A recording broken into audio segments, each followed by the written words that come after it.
I was hoping that we could get a little bit more discussion. We have Rob Young from the ISSS, along with JT and Ian that are in the ISSS. I just wanted to say that, I've looked into various complexity institutes, and I'm always trying to figure out a way in. And so some of them that I take a look at, are really focused on big data and complexity and systems. And even where I work, I'm trying to figure out how to break in because we have work at a U.S. Department of Energy location that has, a supercomputer that seems to be taking over the building. And they do simulations on cosmic scale, simulations on various biological omic systems, and also trying to slice and dice and follow the connections in, for example, mice brains to figure out the connectome. Not too much on social parts. That's I know a lot of the institutes are focusing on that in terms of the complex systems and big data, but you don't see simulations and big data pretty much in the talks here. So I'm just wondering if we could have a little bit of a discussion, what are some of the similarities with ISSS, and how could we kind of share ideas and work together? Rob, don't want to put you on the spot, but thank you very much for coming. And if you have some insights, that would be wonderful. Right. Well, hopefully you can hear me all right. And yes, thanks very much to Joe for inviting me and volunteering me for stepping up, and Dave for organizing this. I'm not an official of ISSS, but I do run the Special Integration Group on General Systems Theory. And the ISSS is part of a larger systems community, including the International Federation for Systems Research. The ISSS stands for the International Society for System Sciences. But there's other groups out there like the cybernetics groups and obviously like the complexity groups. Rather than giving sort of a long-winded introduction and maybe to generate the discussion, I thought I'd share a couple of slides that just might show what I think general systems theory and tools and frameworks could bring to this possibly. yes. These aren't polished slides at all, but please forgive me for what they are. So I'm about to share something Okay. from an email that was an article I wrote. So hopefully something should be appearing about big systems history arcs. I think it's connecting.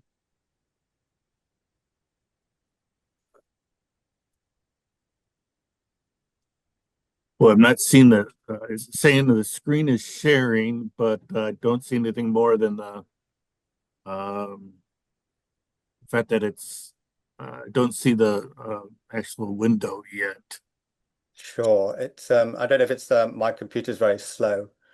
We'll give it some time, but uh, basically, I think this speaks to a number of previous speakers. The graphic I'm trying to show shows three big systems history There we arcs. go. Oh, good. Okay. Here we go. Very good. Thank you. So hopefully you're seeing three arcs on the screen. It's a bit of a cartoonish diagram, but the Big Bang, systems, big history arc is one that you'll be familiar with. But we frame it from putting a systems framework around it. We think the generation of reality starting from the physical universe, going up through all the levels in hierarchy, up the biological to the world we live in today, the social constructed world we live in today. We look at that as a big systems history arc, but we put a systems framework around it.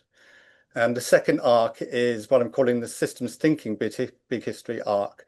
And that's the arc from Sapiens, where Sapiens is trying to understand the reality of the environment that it's in and trying to make sense of it and survive and thrive in it. And the third arc, the smallest arc, is just tracing the modern systems movement from the beginnings of the cybernetics and the Macy conferences and the birth of sort of like 20th, 21st century science. And that started with people like von Bertalanffy, Balding, Girard, Rappaport, and so on like that. So in fact, in the GST SIG at the moment, we are looking at hierarchies. And as a separate initiative, I run something called the GST candidate list, which is really a list of all general, as in very general systems theories, and how they might explain reality around us. And we have about 60 at the moment, but it's not a rigorous list, it's just a growing list. And a number of those are around a hierarchy, including big history. So we're looking at across these for patterns, and I think the next speaker, Gerard Jaggers, is also presenting his theory, his operator theory. So that's one slide I just wanted to say. That there's a whole group of people out Okay. there also operating and overlapping with the big history field as well. I'm going to try and stop that share and then share another one because I think it's of interest as well. So bear with the speed of my computer. Okay. Whilst that's doing, hopefully you should see three boxes appearing called the XNF sort of framework that I've just written about in an article for the monthly IEEE newsletter that comes out Mhm. about what is general systems theory. So anything showing up yet? No, yep, just showed up on mine. Okay, so but apologies, this is not quite fitting on the whole screen, but there's a series of frameworks which talk to the mind, um, not so much the mind body problem, but the mind dependent reality and the mind independent reality. So some of you might be aware of people like Robert Rosen's modeling relationship or Alfred Korzybski's structural difference, uh, and uh, and then um, there's that distinction between what are the models that we have, the F models in our head, our Walton-Shang, our worldviews, about how we're trying to make sense of reality. And reality in this diagram is the X component, which is almost unknowable. It's sort of like microscopic, infinite, sort of. At the bottom it says it's the outside of Plato's allegory of the cave.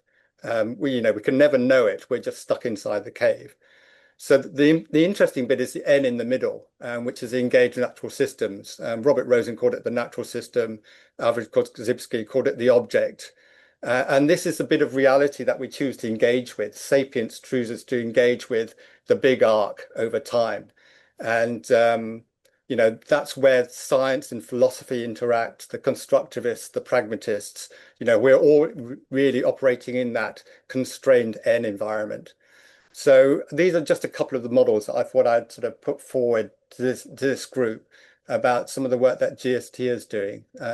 So I noticed there are some other IEEE members up here, but they're not core members. I think they're just interested in the same sort of things that we are all interested in. Hmm. So I'd like to open up the panel or the floor, the IEEE members, including or anyone, just to ask questions or just explore in the time we have available, which I think is about 15 minutes more. Yeah, yeah, very good. Well, thank you very much, Ron. That was a great introduction uh, to general systems theory. I was one, on your list of uh, theories that you have, does the panarchy theory of Holling and Gunderson, does that appear, or is that too applicable, like to ecosystems? No, it doesn't appear, but it should. Um, the the list went in waves, and at first it was just whoever responded, and then as we dive into things, we come up against the problem that everybody thinks they have a general systems model. They start off in a core comfort zone, and then they expand it out to say it's applicable in other areas, but slightly outside of their comfort zones. So there are dozens and dozens more, possibly hundreds more to come. The next step of such a list, and I'll put a link to it in the chat after this, is to not to create a criteria to say what is a general systems theory, but to create classifications to say, can we pull out all the ones that deal with meta frameworks? Or can we pull out all the ones which deal with hierarchies? Or can we deal with all the ones that talk about systems creation? So that's the stage we're at the moment. But it is generating a lot of discussion and uh, big history. The big history movement is definitely one on the list there. Yeah, because I work with Andrei Kortev and Leonid Grunin, and they bring in Russian terms, systems, theories, and evolution. And we're trying to, kind of figure out how they kind of fit together. It's difficult, but as you say, a lot of, people have very different theories, very different terms, and it is very difficult to try to classify and categorize them. And I think, your approach of, giving different characteristics to them is a very good start in doing that. We're not quite there yet. Big history. Um, any I'll other? share one more picture whilst we're talking, which might help as well. But carry on if you want to ask a question. Yeah. So what are the we have a series with Springer, and in terms of complexity and big history, we're about pretty much just sent the second one, second volume out, but hopefully developing a third kind of on transitions, and system transitions kind of in big history. And it'd be really nice if we could, figure out a way to collaborate or get, some authors from ISSS to kind of write some things on it, because it really looks, I think, what you're showing right now looks, uh, really pertaining to a big history type of thing. And I think that would be really good to kind of include that and see where commonalities exist. Why don't you go ahead, Rob? Yeah, I'd love the sound of that collaboration. So yes, please let's continue the conversation afterwards. And this share that I've just put on the Zoom is meant to just illustrate a map. We could have maps of the system's landscape through space and time. And then it helps us place where different theories or models or frameworks are, what their sort of the direction of travel is, what their end objectives are. And what this arc of reality sort of theme is trying to do is say that we need to blend ontology and epistemology together into an onto-epistemological sort of reality, and it's almost seamless. We are part of nature, even though we're thought of as independent. Mankind is, and as a biological animal, is part of nature, and mind is as part of nature as well. It's part of the universe. So this is just meant to illustrate, that there's a whole series of tools and frameworks and maps out there trying to map out this landscape. And hierarchy is such an intrinsic aspect of the system's approach. You've got something recursive that's creating something persistent, and then it's repeating through time and space everywhere. So, this is the toolkit that systems thinking could bring to the discussion. Um, Yes. Stepping back, I do wonder what is big history's end objectives. The systems approach end objective maybe is a change of paradigm, and I'm seeing hints or hearing hints of that within the big history group. But the Big History Association, what is its end goals? What is it trying to do? Is it trying to solve the big anthropomorphic problems that we have, or is it trying to do, bring history dimension as such an important aspect of identity to people's consciousness? So there's lots of room for collaboration. I can probably leave it like that. Yeah, as you can imagine, there's you know, as many answers to what is big history's direction. And we kind of talked about that a little bit before. Um, so the different groups, and hopefully, like with this symposium, we're trying to bring these different groups together and try to get somewhat of a direction together and work together on things, internally, and then also with people outside. So that's very nice. Um, JT, Joe? Hi, thanks, Dave. Thanks, Rob. Thanks, everyone. Rob, I wonder, could you give a quick summary of the Systems Community Alliance? Okay, so the Systems Community Alliance, or SCA for short, is an initiative that I've started up to try and be another bridging organization between systems groups. And I work at the infrastructure level. So I have a website that I'll put up in the link. It's got the registry on it.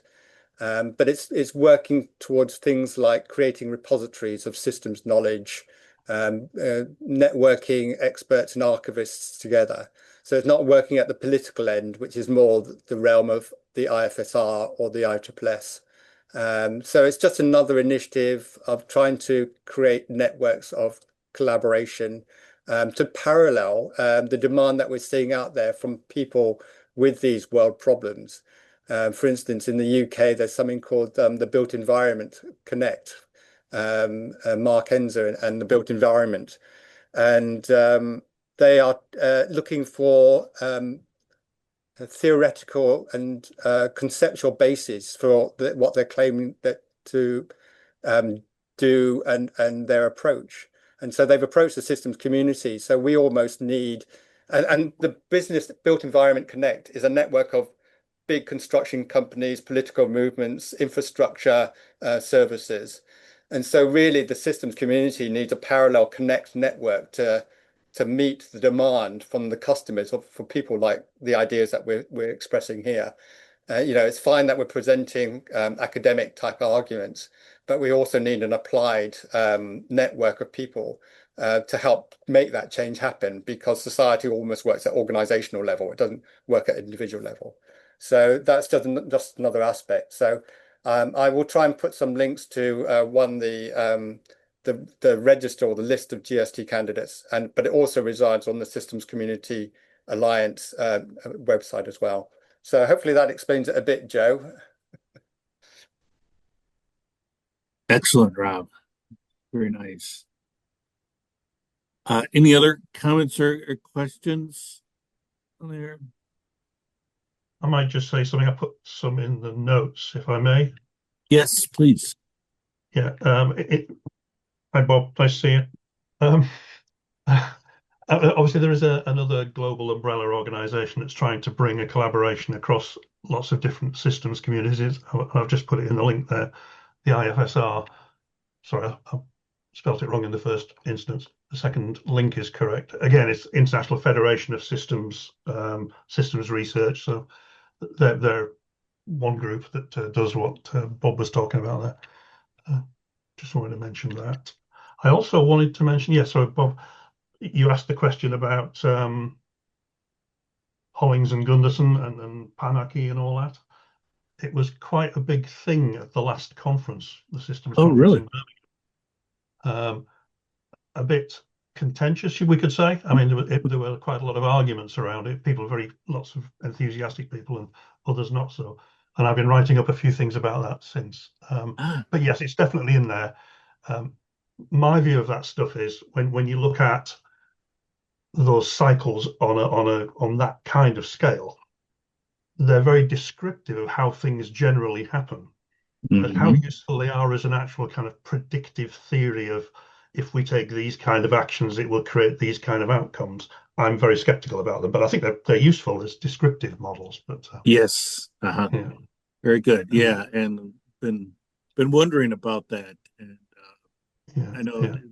they developed an ecosystem, but a lot of other ones are just the more descriptive. And I think in big history, we've been using it more descriptively than quantitatively, or trying to do predictions on it. And if there's anything in there, that would be great. Yeah. The key word there, Ian, is models. Yeah. Oh, yeah. We perceive reality in terms of models that our brains create. One of them's called physics. Yeah. And so to understand what your subconscious has filtered out of your model is a remarkable journey. And so to try to think you can predict from models is always something that should be done with some skepticism. Oh yeah, yeah. I mean, you don't know my history, but I mean, I would say probably 30 years of my working life was doing models, literally modeling, mainly driven for management systems in information systems, actually creating models. So yeah, I've learned a lot of the pitfalls of modeling, and the old truisms like all models are wrong, but some are useful. Those kind of old truisms. I think you always have to bear that in mind, but there's always a context or a purpose in choosing to use a particular model. I think everyone should be kind of honest understanding that. And in fact, of course, a lot of my current agenda about being honest about the limitations of even some of the really well-established models, like I say, like physics itself. Um, you know, being honest about where the boundaries are and where it might mislead you. I think that for me, that's one of the biggest things we have in these big collections of how do we as individuals and as groups make decisions that we hope will affect the future of the world for the better, which is essentially what we're all trying to do. Sorry, something froze there. Did I freeze or did? Your video froze, but the audio was coming through fine. Okay, sorry, yeah. Excellent. Hey Dave, real quick, did you see the link that I sent for you? Because I also am connected to. It's Itching called to talk about lots of things, but haven't got any any sort of pre-prepared stuff I want to share with you. But anyway, carry on, guys. I'm enjoying it. That's all I can say. Yeah, no, I saw the video of our discussion yesterday up on YouTube. Yeah, Dave, I sent you. It's called Chaos Research, but it's about human complex systems, and they're even connected to the to UNESCO, to the director. So I sent you a link there. I could send it again. Oh, very good. I know you've been preoccupied with the discussion here, and I've been following along. Yeah, I As mean, possible. Yeah. really. But yeah, I'm really close with the director, Piero Domenico. So yeah, that's another area. I did invite him to join the symposium, but he might be busy with some of other things. Yeah. He's always doing conferences and all sorts of stuff at universities around the world. So Excellent. Very good. Thanks, Stephen. JT? Thanks, Dave, and thanks everyone. I know our next speaker, the great Jared Yeagers, is in the General Systems Theory Special Integration Group in the ISSS. I was just wondering, Ian, are you in any particular, excuse my ignorance, are you in any particular special integration groups in the International Systems Society? Yeah, so I'm a member of the society, but I've only been a member for about 2 years, although I've been involved in systems one way or another for pretty much my whole working life. I was involved more with INCOSY, which is more on the sort of engineering capital facilities side of systems, the built environment side of systems, for longer than I've been with ISSS. In ISSS, I've expressed interest in quite a few SIGs, special interest groups, so that's not actually what they call them in ISSS. So far, all the ones I've expressed interest in have been dormant ones, so maybe Rob could give me some guidance as to which ones to look at. But no, I'm not in any of the actual. I'm not in any of the management committees. I'm not in any of the specific interest groups, but I'm very interested, shall we say? I need to point out it's 11 a.m. right now. If you want to give Gerard his time. I presented at the last two conferences, but I don't have any particular role in any group. Excellent. Well, thank you very much, Ian, Rob, JT,